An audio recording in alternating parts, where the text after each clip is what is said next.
All right, guys, welcome in. This is another episode, sort of seeing some of the talks now coming out about the Richmond game against Melbourne.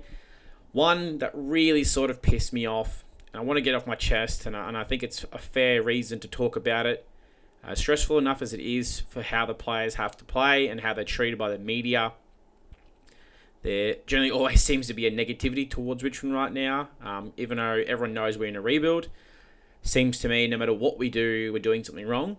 And unfortunately, we were hit with one by none other than Kane Cornes, which has been surprisingly been on a lot of Richmond's good side lately. He's been really towards Richmond understanding us as a rebuild, the signs, the young talent we have, which is unusual from Kane. He's normally been a bit of a Richmond hater. But he gave a volcano to Kane McAuliffe. So not a fan of this one, but I'll let you guys be the judge, and then I'll give my little opinions afterwards as well. Yeah, it is, and I get that players do things differently now. I understand that. It's a lot different to when I played, but we're playing No game shit. footy. We're not at a comedy show. So McAuliffe... Right there, at a comedy show. Straight out the gate, it took me less than 5 seconds. That's bullshit. It's not a comedy show. Now, context behind this, I don't know if Kane knows this. So Kane McAuliffe had kicked his goal at halftime to bring us sort of back in momentum. And we actually ended up coming out, and I think we kicked the first 3 goals of the third quarter. Kane McAuliffe, I'm pretty sure prior to this goal, he was 0-9 or 0-10. In his 3 years of being at the club, he has tried so many times and been close so many times, famously the one against North Melbourne last year, where he kicked a point on the run and almost kicked a goal. We could have won the game against North. So to call it a comedy show over celebrations of a young team and a young man kicking his first goal, I think is pathetic. And how dare the players have some enjoyment out of one of their teammates kicking a goal. Kicked his first goal. It's good scenes, but this is ridiculous. Like, carrying on like you've just won a game after the sign with a last-minute shot. Kick your goal, celebrate, get around your teammates quickly, and run off the ground with some purpose. That was I can understand the whole run for the purpose, but it's half time. None of the players were jogging off to the benches straight away. I don't see Melbourne sprinting off to the benches as Kane McAuliffe fucking Cornes is saying, sprint off to the boundary line. No, hey, they kicked a goal, they celebrated it. Guarantee there's a little inside joke and a bit of banter with the boys about how Kane keeps missing and how many misses he gonna have until he finally kicks a goal. So I'm all for the laughter, but I'm not for the media calling out a young team who's probably playing their best game of the year so far, and one player kicks a goal. So we're gonna bash them for it straight away. Oh, how dare you guys celebrate a goal? Because now you think you win a premiership. We're not acting like we won a premiership.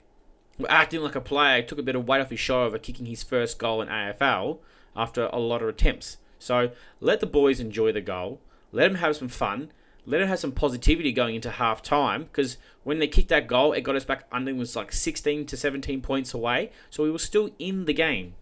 a goal to break the run of 5 goals in a row. Look at Melbourne. Look at Cozzy. You reckon Cozzy's mucking around even though they're pretty comfortably in front at half time? So I just think there's a happy to be there about Richmond. I see it from the coach. Like, I see Adam Uze on the interchange bench during the game. He's signalling for holding the ball. He's clapping. He's celebrating. I like the energy, but we're not cheerleaders. We're not at a comedy show. We are a serious football team.